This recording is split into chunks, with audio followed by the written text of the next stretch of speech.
Hemos estado estudiando diferentes temas en la carta de Primera Corintios. Ya vimos que esta iglesia era una iglesia muy especial en muchos sentidos.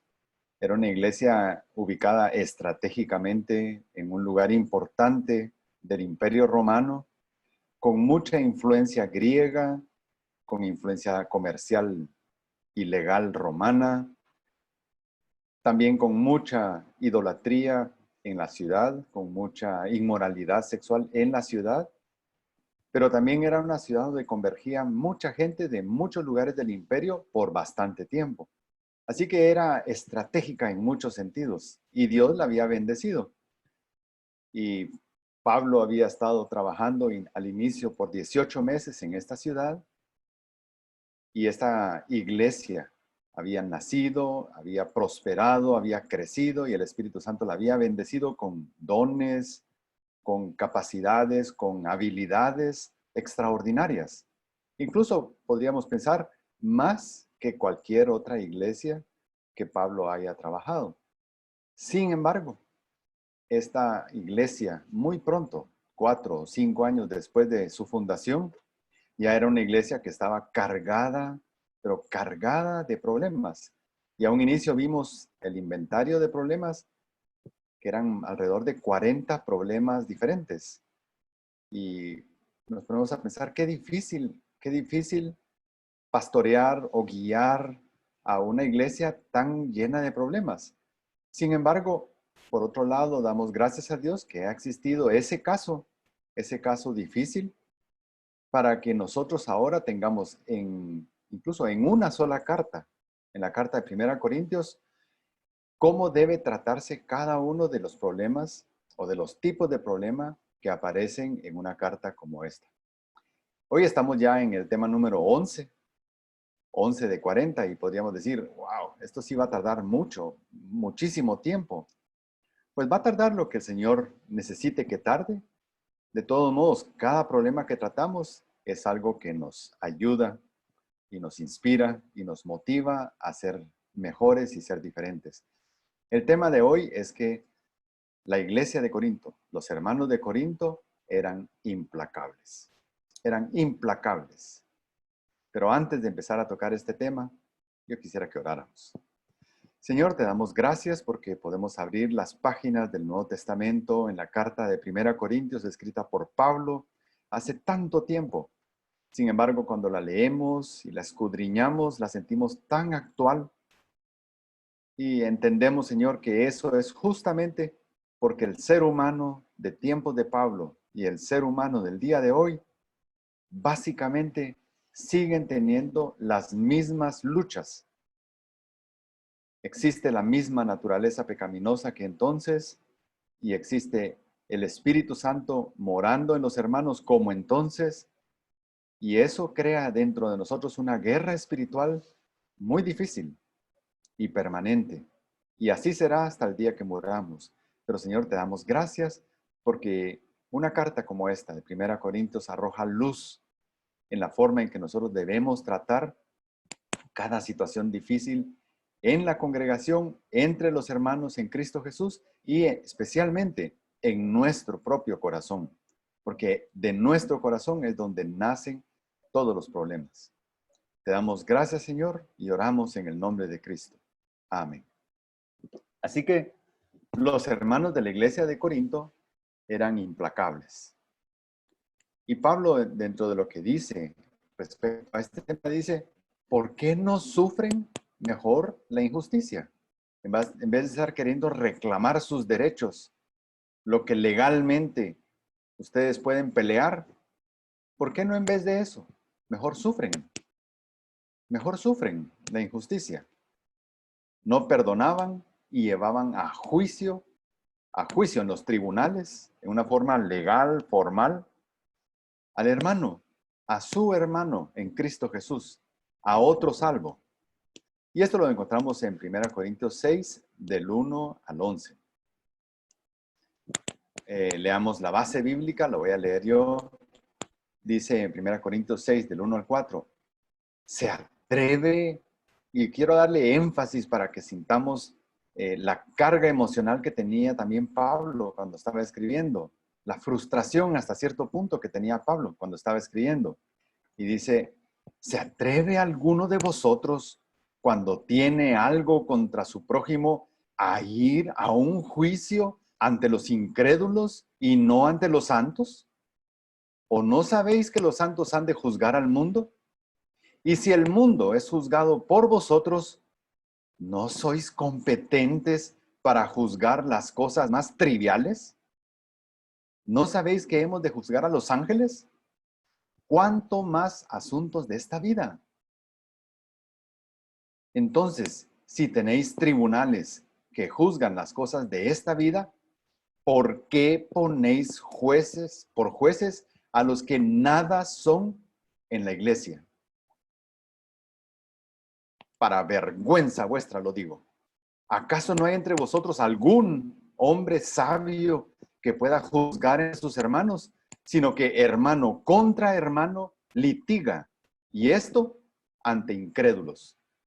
Así que, en efecto, ya es un fallo entre vosotros el hecho de que tengáis litigios entre vosotros.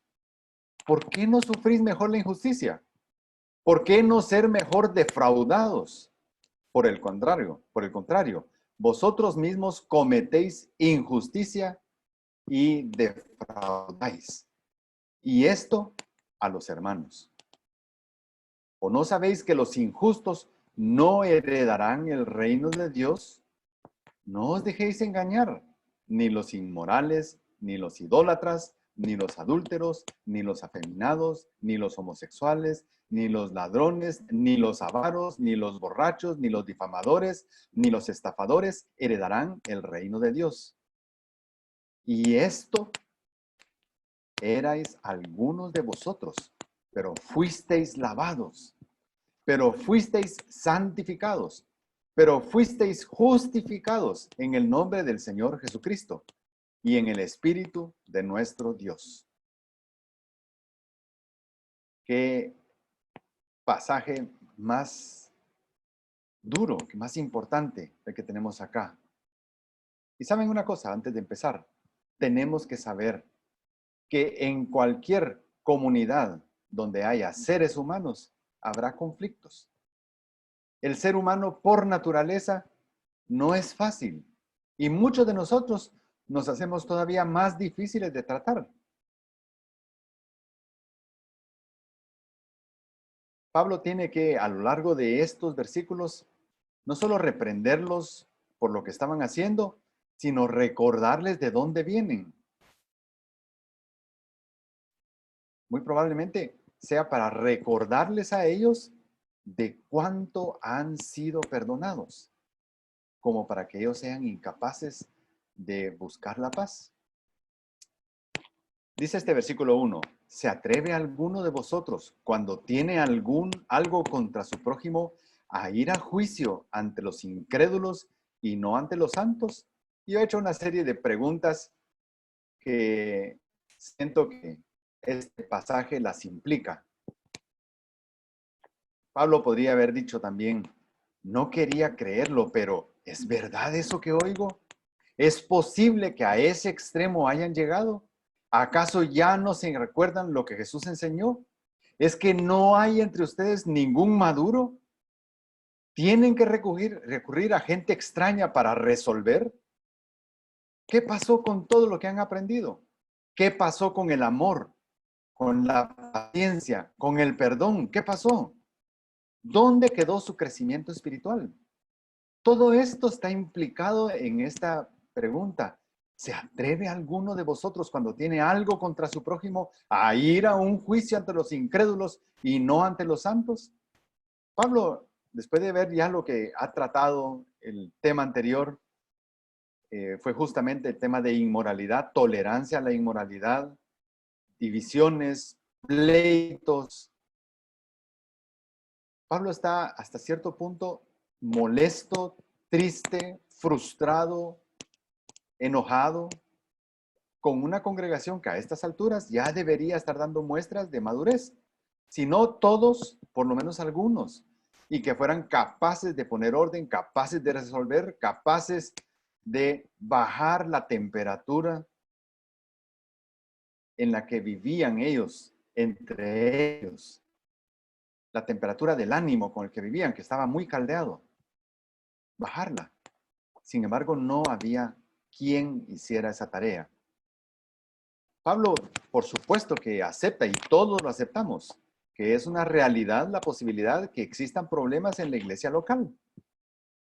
La iglesia local no está formada solo por personas que buscan con todo su corazón agradar al Señor en todo lo que hagan, en todo momento. No, la iglesia local también está formada por nuevos creyentes que apenas conocen la voluntad del Señor.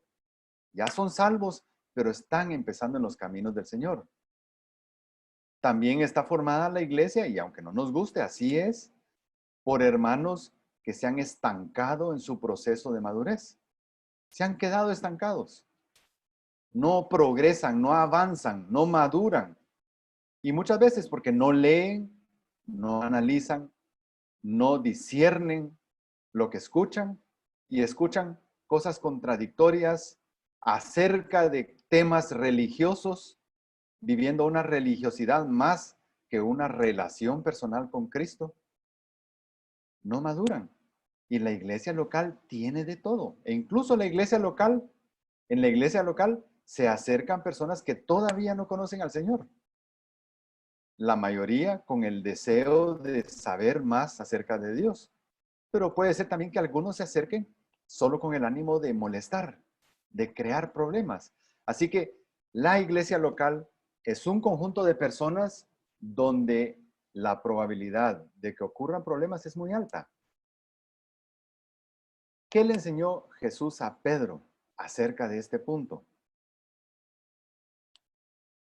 Pedro se pone como un agraviado hipotético cuando hace esta pregunta al Señor. Dice, entonces se le acercó Pedro.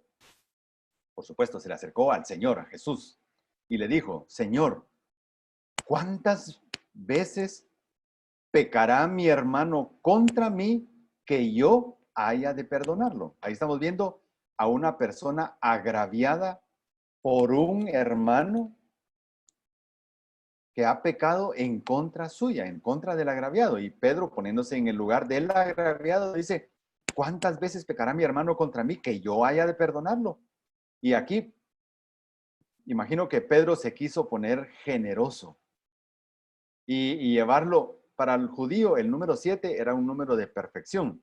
Entonces, cuando él menciona hasta 7 veces, como usando un número perfecto dentro de los judíos, hasta 7 veces, y él esperaba una respuesta así, una felicitación de parte de Jesús.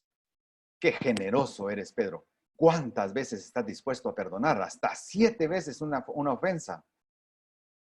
Jesús le dijo, no te digo hasta 7, sino hasta 70 veces 7. Hasta 70 veces 7. Y el mandato, la esencia del mandato de Cristo, no es llevar una contabilidad generosa a favor de un hermano que me está agraviando. Yo llevo la cuenta y llevo la cuenta, ya va 1, ya va 2, ya va 3, ya va 4, ya va 5 y te perdono, ya van 8, ya van 7, ya, se acabó, la siguiente ya no te la perdono. No se trata de llevar una contabilidad generosa. El mandato es perdonar siempre, siempre. 70 veces 7 no es para multiplicar 70 por 7 y llegar a otro número y llevar una cuenta de ese otro nuevo número que Cristo dio. Y cuando lo excedamos en 1, ya no perdonar. Cristo lo que está diciendo acá es un concepto. No esas veces que tú estás pensando, Pedro. 70 veces 7 está usando también números perfectos, pero en un superlativo para decir, perdona siempre. Siempre debes tener un corazón perdonador. Siempre debes estar dispuesto a perdonar la ofensa que se haga contra ti. ¿Quién enseñó eso? Cristo. ¿Y cuál fue el mandamiento de Cristo justo antes de morir? hagan discípulos en todas las naciones y enséñenles a guardar todo lo que yo les he mandado. Y todo lo que yo les he mandado incluía esto. Esto no era algo extraño en la doctrina que se enseñaba en la iglesia en los primeros años de la iglesia, después de que Cristo partió con su Padre a los cielos. Perdonar siempre era un mandato de Cristo. Y Pablo lo había enseñado seguramente en la iglesia de Corinto. ¿Quién está tomando aquí la iniciativa judicial?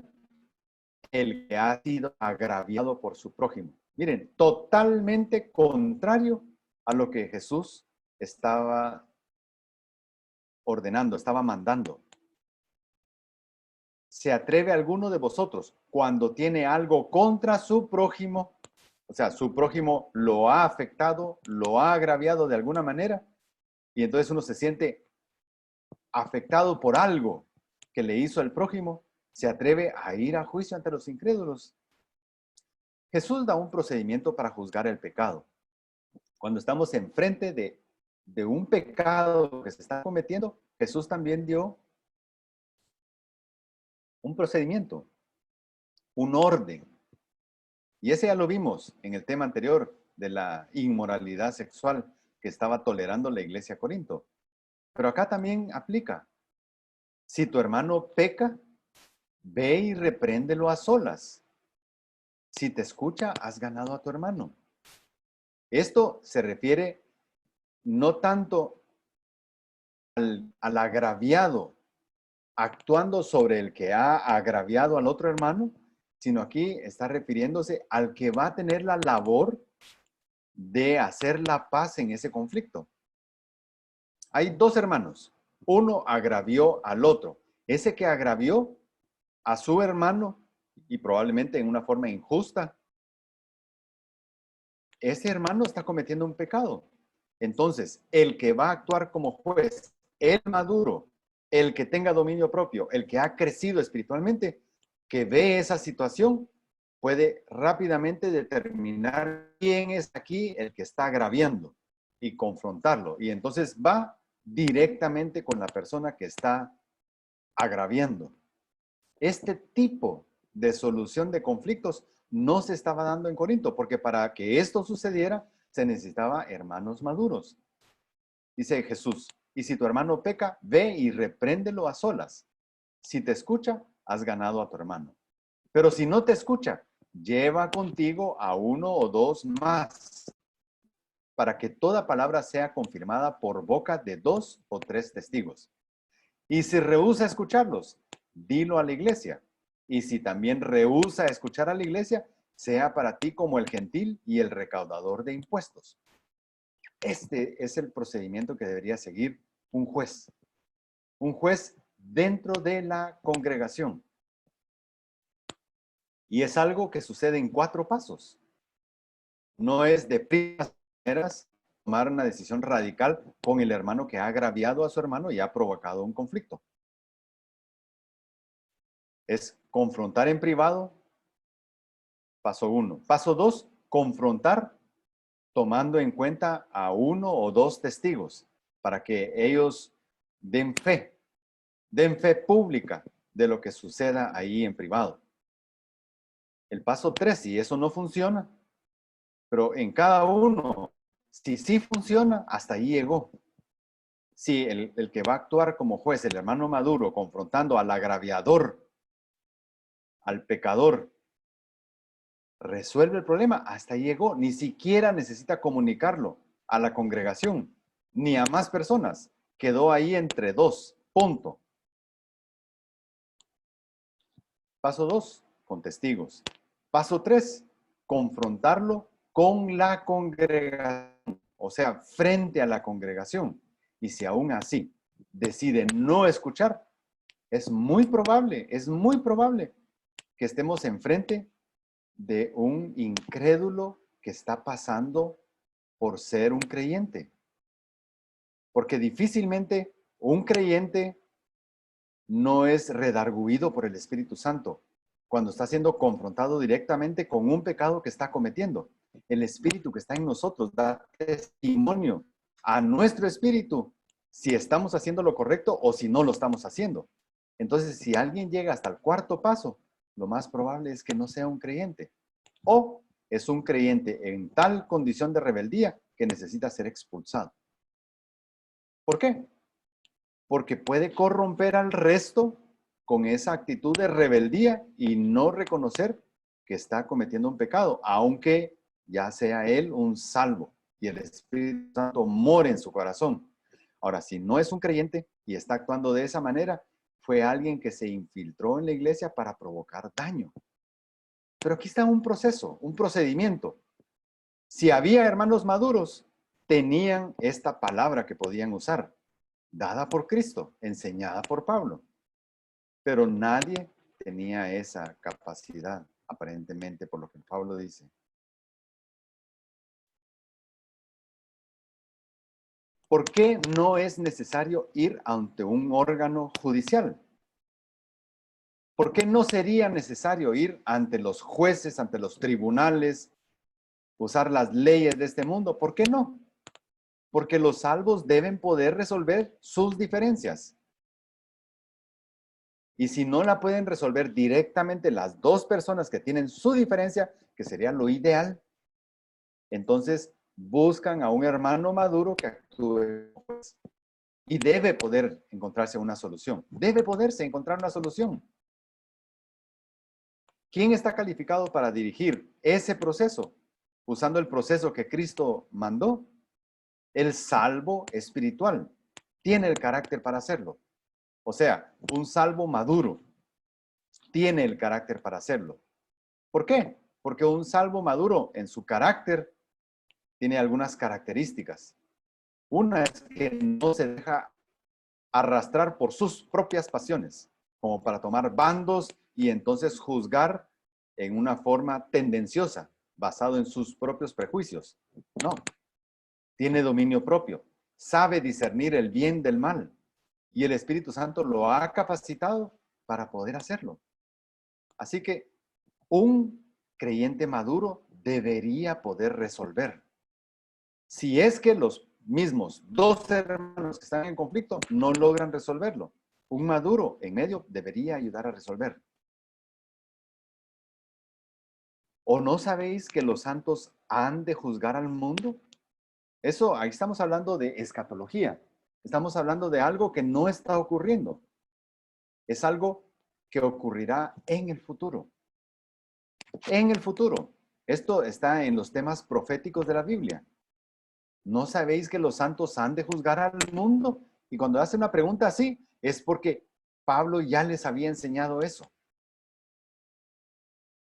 Es como se les olvidó que les enseñé ya eso, que la iglesia, el cuerpo de Cristo, ha de juzgar al mundo.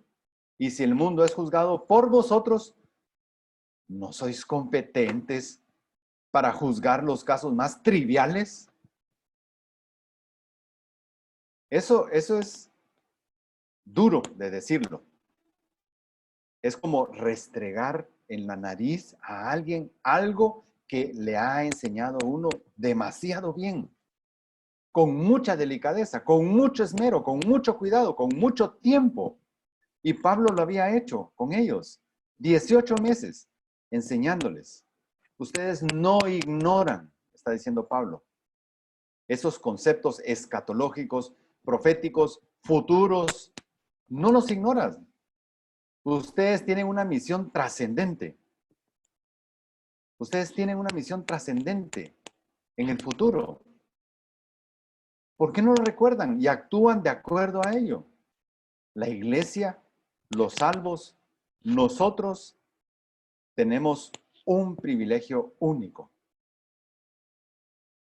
En 1 Pedro 2:9 dice, pero vosotros sois linaje escogido, real sacerdocio, nación santa, pueblo adquirido para posesión de Dios, a fin de que anunciéis las virtudes de aquel que os llamó de las tinieblas a su luz admirable.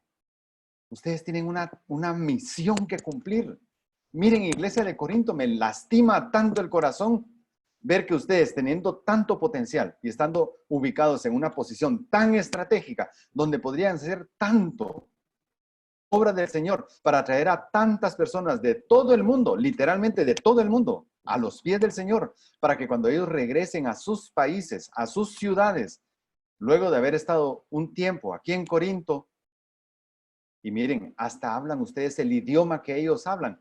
No importa de dónde venga, ustedes tienen más de algún hermano que puede hablar el idioma que ellos hablan, porque el Espíritu Santo les ha dado ese privilegio. Ninguno se puede ir de Cristo sin haber escuchado en su propio idioma las maravillas de Dios. ¿Y en qué están ustedes dedicados en vez de hacer eso? En vez de anunciar las virtudes de aquel que os llamó de las tinieblas a su luz admirable, ¿qué están haciendo ustedes? En los tribunales peleando, porque ni siquiera entre ustedes logran resolver los conflictos. Estoy enterado y sé que hay conflictos y van a haber conflictos, pero deben resolverse. No deben dejar que esos conflictos escalen. La iglesia, y eso en la escatología se sabe, la iglesia, el cuerpo de Cristo, la esposa del Cordero, vendrá con él en su segunda venida a reinar a este mundo. La Biblia dice que vendrá Cristo a reinar a este mundo por 1000 años. Y junto a él vendrá su esposa. ¿Y quién es la esposa del Cordero? La iglesia, los salvos, nosotros.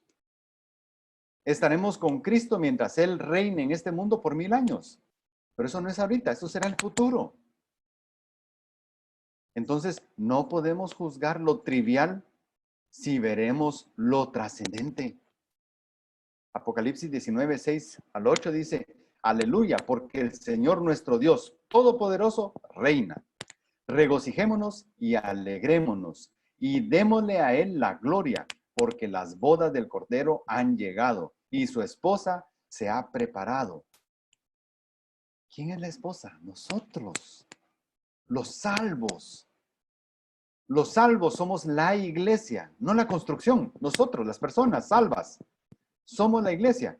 Dice, su esposa se ha preparado y a ella le fue concedido vestirse de lino fino, resplandeciente y limpio, porque las acciones justas de los santos son el lino fino.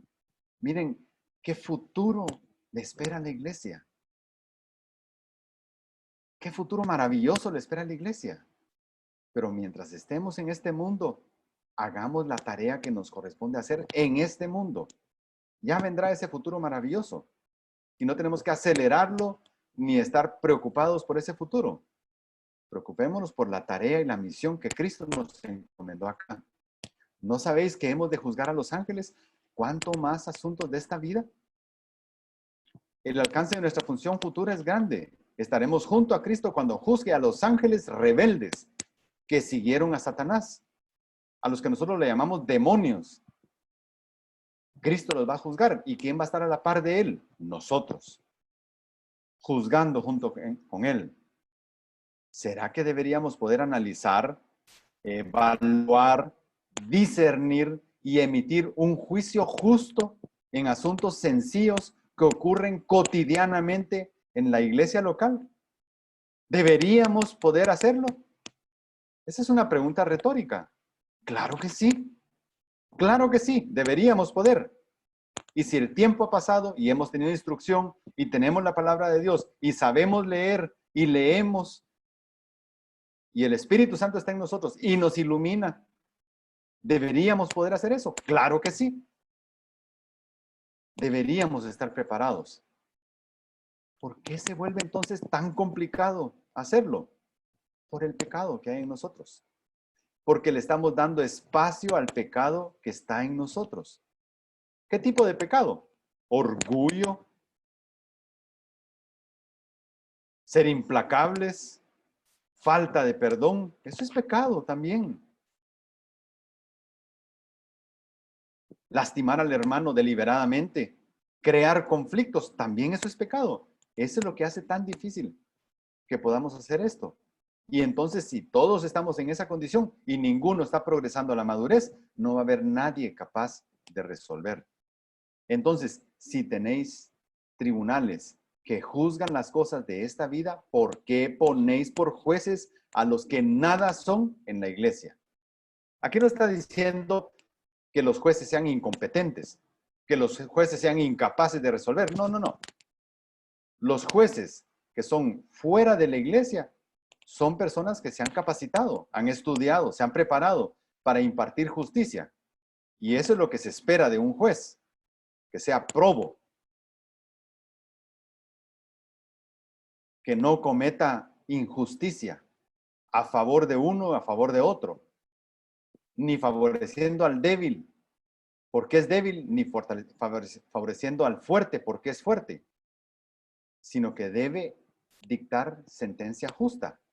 Para eso están preparados los jueces de fuera de la iglesia, pero dentro de la iglesia también hay quien pueda hacer esa tarea.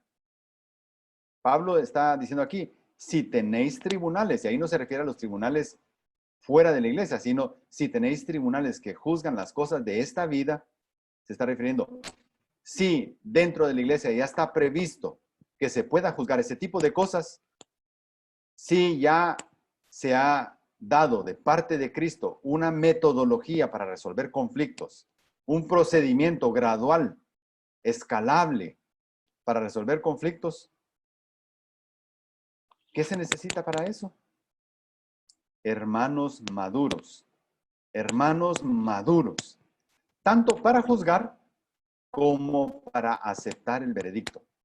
Aquí se necesita que un maduro analice y resuelva, pero también se necesita que otro hermano, el agraviado, sea lo suficientemente maduro para aceptar el veredicto de este que está actuando internamente en la congregación, en la iglesia, en el cuerpo de Cristo, entre los salvos, como juez. Aceptar el veredicto de él. ¿Qué se necesita para madurar? Miren, la madurez no se logra por años y años y años y años en una iglesia local.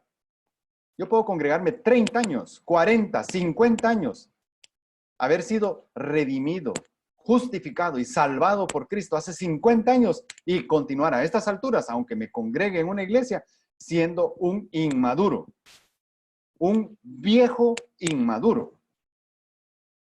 Viejo en las cosas del Señor, pero totalmente inmaduro en mi crecimiento espiritual. ¿Por qué?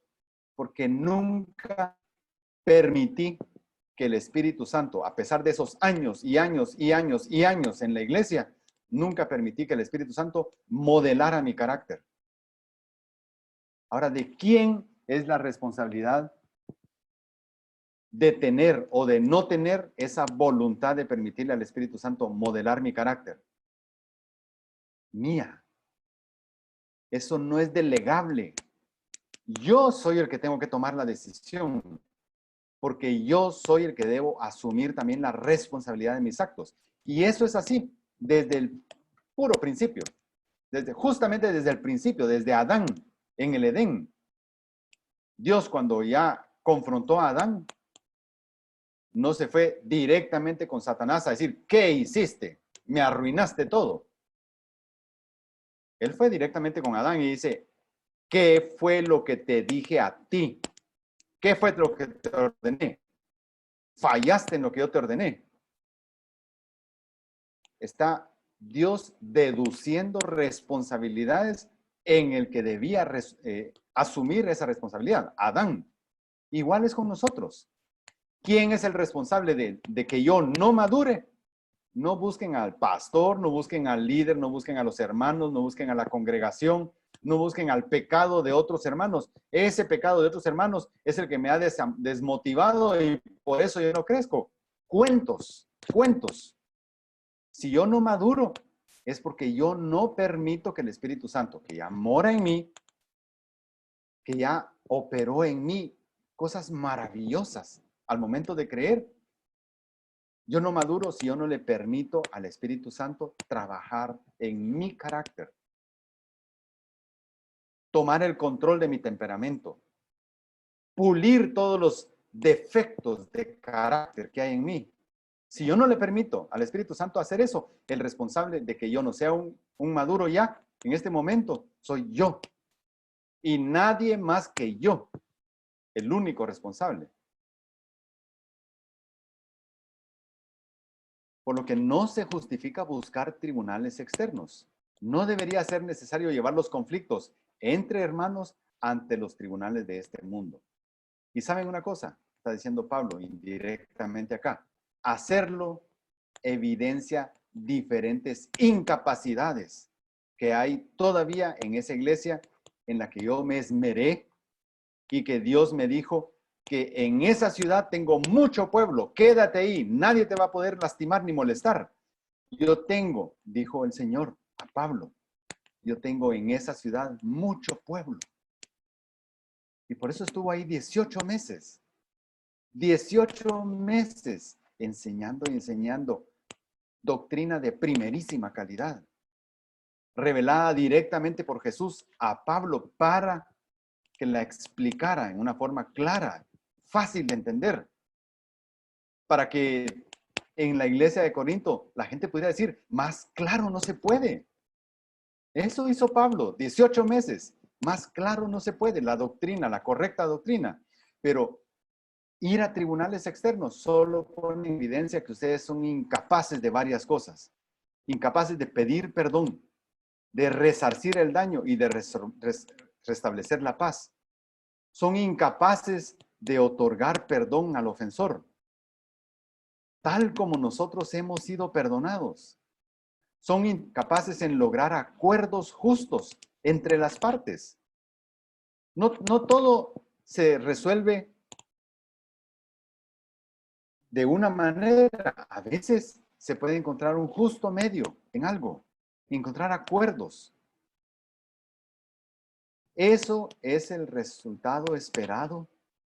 Esa incapacidad de poder resolver, ese deseo de ir a tribunales externos porque no hay nadie ahí, ese es el resultado esperado de la arrogancia que ya me he dado cuenta por varias cosas que he escrito con ustedes o para ustedes. La arrogancia que merodea entre ustedes. La arrogancia y la jactancia que reina entre ustedes. Para vergüenza vuestra lo digo. Miren, Pablo no anda ahí con tanta sutileza y delicadeza. Pablo es paciente con el que ignora, pero no con el necio. Para vergüenza vuestra lo digo. ¿Acaso no hay entre vosotros alguno, uno por lo menos, uno, algún hombre sabio que pueda juzgar entre sus hermanos? Al menos uno. No hay. No hay. Después de tanto tiempo, 4, 5 años, no hay. Y miren, esto de que Pablo no sea paciente con los que saben, eso no es solo de Pablo. Juan el Bautista, Jesús, Pablo, Pedro, Juan, todos tienen ese factor común.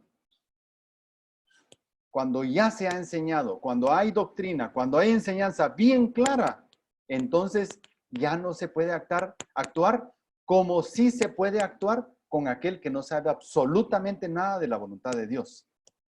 No se puede actuar igual. El que ya ha sido instruido debe asumir su responsabilidad. Miren que dice 1 Corintios 9, son pocos capítulos adelante de esto que estamos viendo, del 20 al 22. A los judíos, y ahí está diciendo el afán, el amor, la paciencia con la que Pablo actuó al momento de establecer esta congregación. A los judíos me hice como judío, para ganar a los judíos. A los que están bajo la ley, como bajo la ley, aunque yo no estoy bajo la ley, para ganar a los que están bajo la ley. A los que están sin ley, como sin ley, aunque no estoy sin ley de Dios, sino bajo la ley de Cristo, para ganar a los que están sin ley. A los débiles me hice débil, para ganar a los débiles. A todos me he hecho de todo, para que por todos los medios salve a algunos. Ahí hay paciencia, muchísima paciencia. Hay amor. Hay amor. Sin embargo, el que ya sabe, el que ya ha sido instruido, el que ya ha sido entendido, tiene otro trato. Pablo había hecho diligentemente su parte. Y después de 5 años esperaría encontrar madurez. En Gálatas, que es a otra iglesia, en la carta a los Hebreos, el autor dice también en 5:12, leamos esto, vosotros corríais bien. ¿Quién os impidió obedecer a la verdad? Esta persuasión, esto que están practicando ustedes, esto que están haciendo ustedes, no vino de aquel que os llama. Un poco de levadura fermenta toda la masa. Por eso el paso 4 que Cristo propone es, si alguien se convierte en una levadura que va a fermentar toda la masa y no quiere resolver, no quiere ceder, no quiere entender, no quiere cambiar, a pesar de que se le confronte de muchas maneras, sáquenlo. Sáquenlo. Y en Hebreos dice, pues aunque ya deberíais ser maestros, otra vez tenéis necesidad de que alguien os enseñe los principios elementales de los oráculos de Dios. Y habéis llegado a tener necesidad de leche y no de alimento sólido. Esa es la condición de un grupo de hermanos que no quiere madurar, que no quiere, que sea estancado. Que sea estancado, por su propio pecado se ha estancado, sino que hermano contra hermano litiga, y esto ante incrédulos. ¡Qué barbaridad!, dice Pablo. Hermano contra hermano, litigan, o sea, se enfrentan o disputan sobre una cosa en un juicio. Ambos están disputando, hermano contra hermano, ambos soberbios, arrogantes, orgullosos, ambos inmaduros, incapaces de ceder, ambos tratando de hacer prevalecer su posición, ambos sin el fruto del Espíritu Santo. ¿Y cuál es el fruto?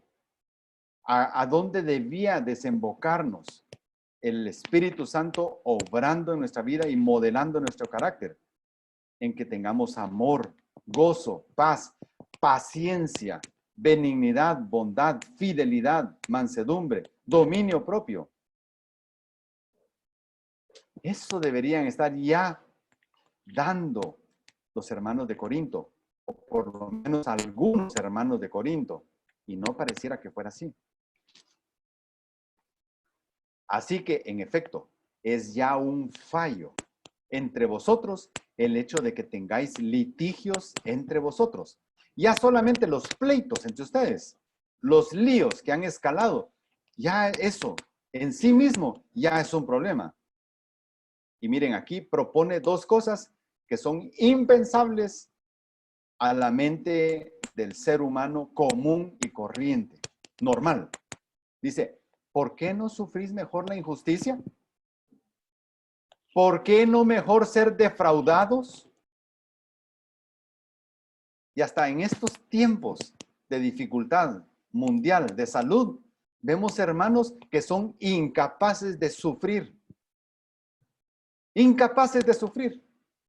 Incapaces de tolerar las decisiones gubernamentales que nos previenen acerca de las cosas. Incapaces. Quieren actuar usando la ley. Quieren ir a los tribunales.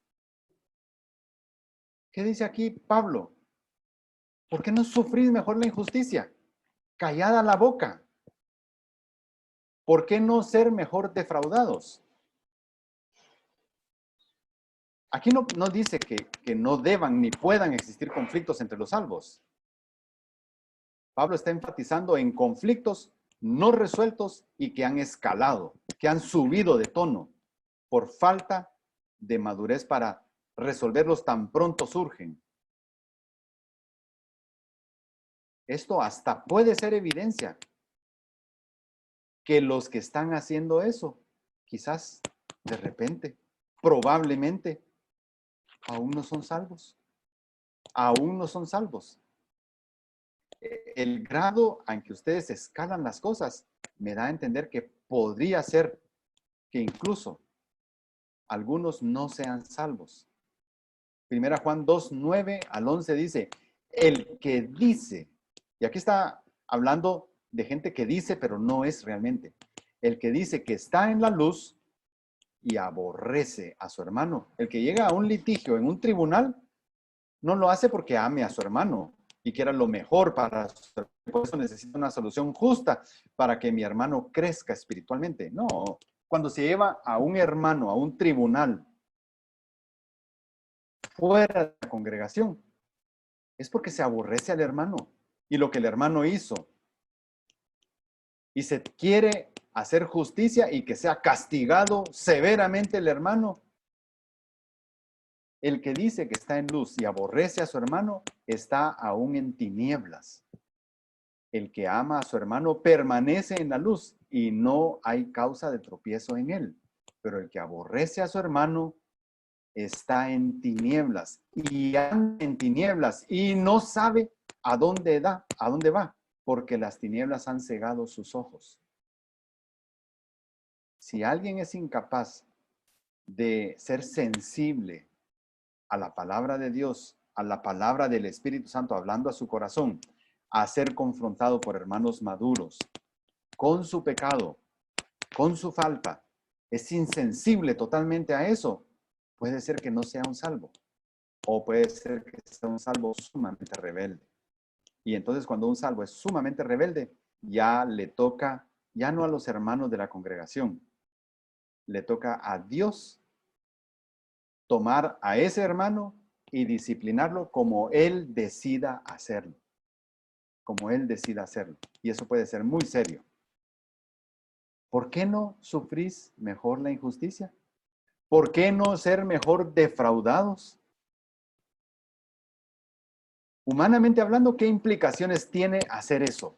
Sufrir la injusticia, ser defraudados y aceptar ser defraudados. Humanamente hablando, ¿qué implicaciones tiene? Sería ceder en algo que tengo legítimo derecho a pelear. Claro, es posible que tengas legítimo derecho a pelear. Y entonces, ¿cómo voy a ceder en algo que tengo legítimo derecho a pelear en los tribunales y ganar?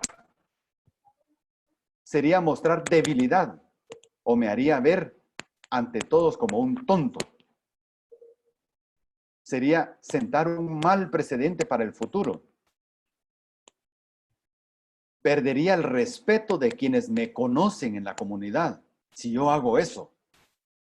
Pero recordemos, ¿qué aceptó Cristo al momento de ir a morir en la cruz? ¿Qué aceptó Él? ¿Qué aceptó Él?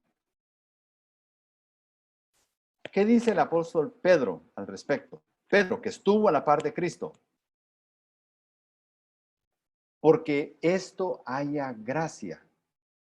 Si por causa de la conciencia ante Dios alguno sobrelleva penalidades sufriendo injustamente, esto haya gracia delante de Dios. Sufrir injustamente. Pues, ¿qué mérito hay si cuando pecáis y sois tratado con severidad, lo soportáis con paciencia? Como quien dice, si se lo tienen bien merecido y lo soportan con paciencia, eso que están recibiendo porque lo merecen, ahí no hay mérito delante de Dios. Pero si cuando hacéis lo bueno, sufrís por ello y lo soportáis con paciencia, esto haya gracia con Dios. La lógica de Dios es diferente a la lógica humanista del ser humano. Porque para este propósito habéis sido llamados, pues también Cristo, nuestro ejemplo supremo, sufrió por nosotros, dejándoos ejemplo para que sigáis sus palabras, el cual no cometió pecado ni engaño alguno en su boca. y que cuando le ultrajaban, no respondía ultrajando. Cuando padecía, no amenazaba, sino que se encomendaba a aquel que juzga con justicia. Eso hizo Cristo. Eso hizo Cristo. Nosotros podríamos decir, sí, pero Él es Dios. Él sí puede, yo no. Pero Cristo nos mandó. Cristo le mandó a Pedro, que escribió también esto. Pedro, tú que eres impulsivo, tú que rápido reaccionas, tú que rápido te sulfuras, perdona siempre la ofensa de tu hermano contra ti. Siempre, 70 veces 7. No devolviendo mal por mal e insulto por insulto, sino más bien bendiciendo, porque fuiste llamados con el propósito de heredar bendición. 1 Pedro 3:9. No se refiere aquí a tolerar el pecado en la iglesia, porque ya hemos visto cómo Pablo dice que debe actuarse cuando se está tolerando pecado que no debería tolerarse. Acá está hablando de resolución de conflictos. Cosas triviales, así las menciona Pablo, cosas triviales deberían poderse resolver. Perdonar la ofensa del hermano. Por el contrario, vosotros mismos cometéis injusticias y defraudáis, y esto a los hermanos. En lugar de padecer injustamente como Cristo, en lugar de soportar con paciencia el daño, cometéis injusticias y defraudáis. ¿Qué dice acá? ¿Cuál es la idea que está atrás de esto? Buscan ganar, no hacer justicia. Buscan la victoria a toda costa, por encima de la justicia. Buscan, privan a las personas de algo a lo que tienen derecho, mediante el engaño, el abuso de confianza o el abuso de poder. Buscan ganar. A como dé lugar, lo que están buscando es ganar en ese litigio, no hacer justicia. Eso ustedes no fueron llamados a eso.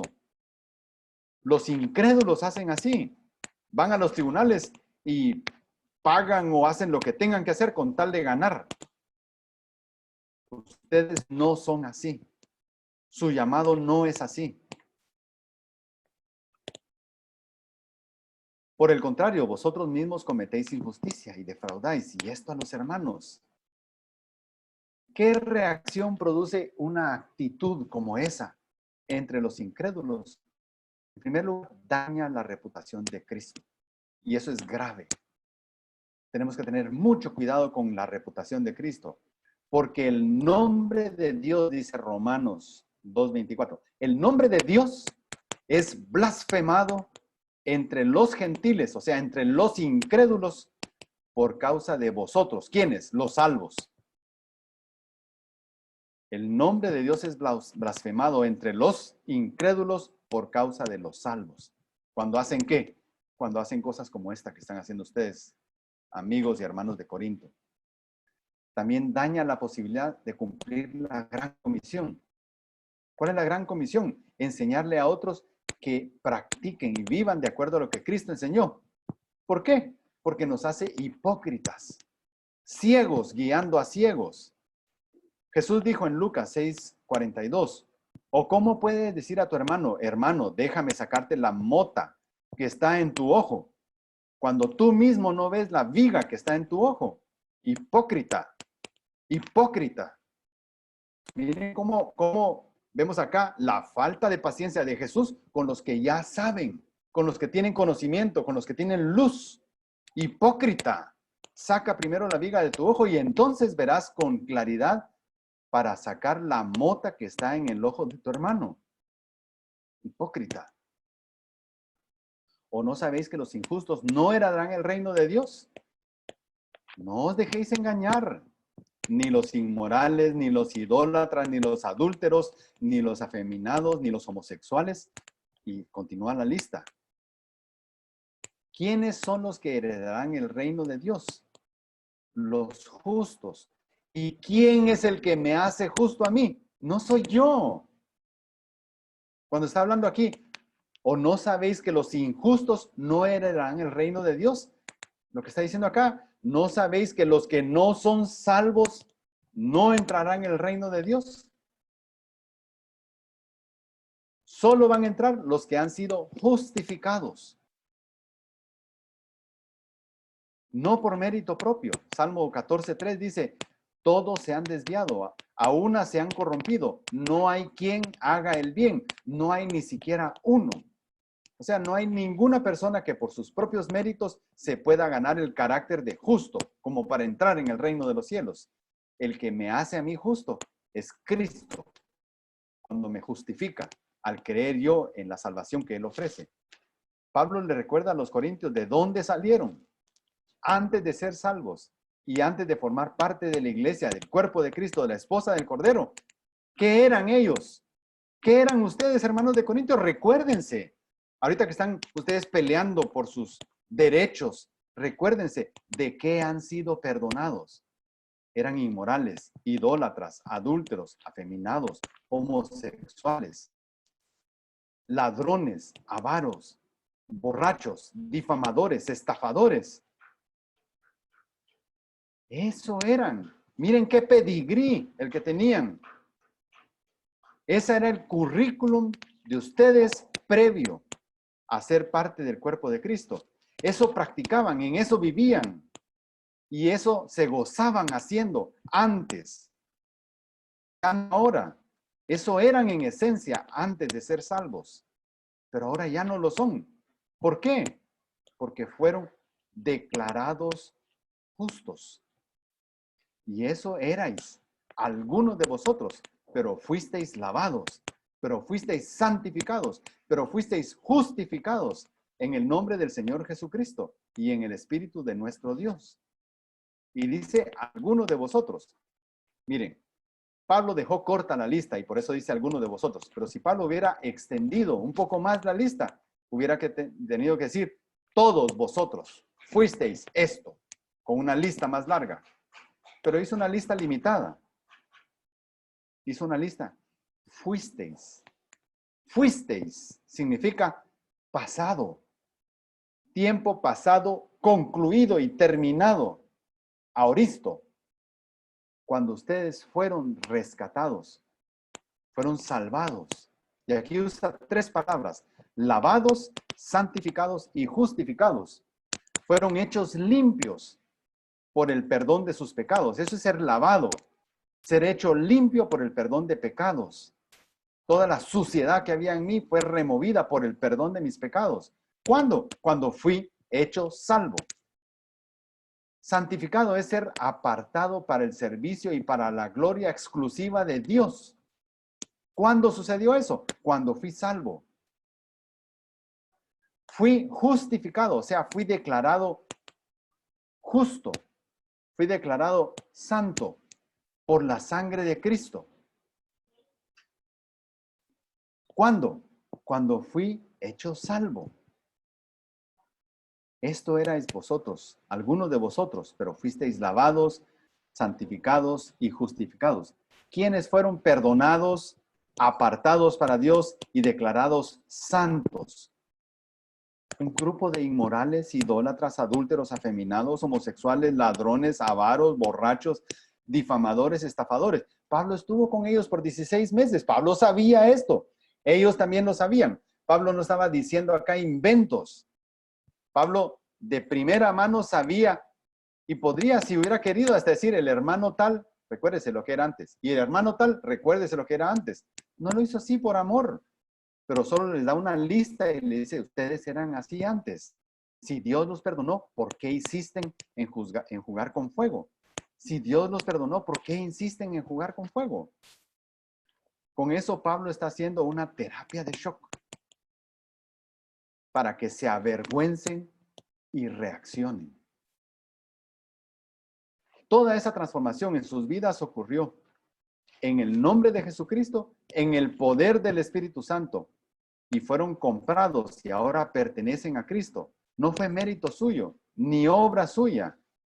En 1 Corintios 6:20 dice, pues por precio habéis sido comprados. Por tanto, glorificad a Dios en vuestro cuerpo y en vuestro espíritu, los cuales son de Dios. ¿Qué concluimos de todo esto? Primero, como salvos a la hora de resolver conflictos, a la hora de tener problemas con los hermanos, a la hora de ser dañados por otro, de que sintamos que están actuando injustamente con nosotros, que están vulnerando nuestros derechos constitucionales, podríamos incluso decir, que están vulnerando lo que tanto amamos hacer. Recordemos de dónde nos sacó Dios. Recordemos de cuánto hemos sido perdonados.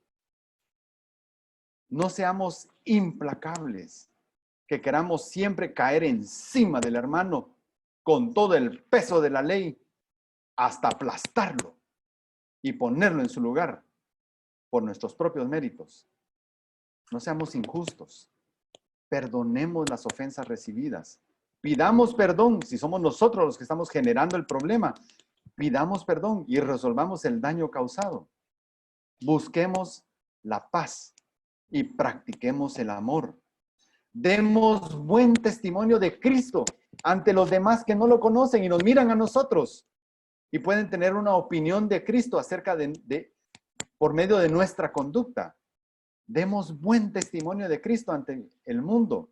¿Por qué? Porque nuestro llamado es hacer luz del mundo, a premiar a los que aún no conocen al Señor, a que pronto tomen una decisión, porque el tiempo se está acabando.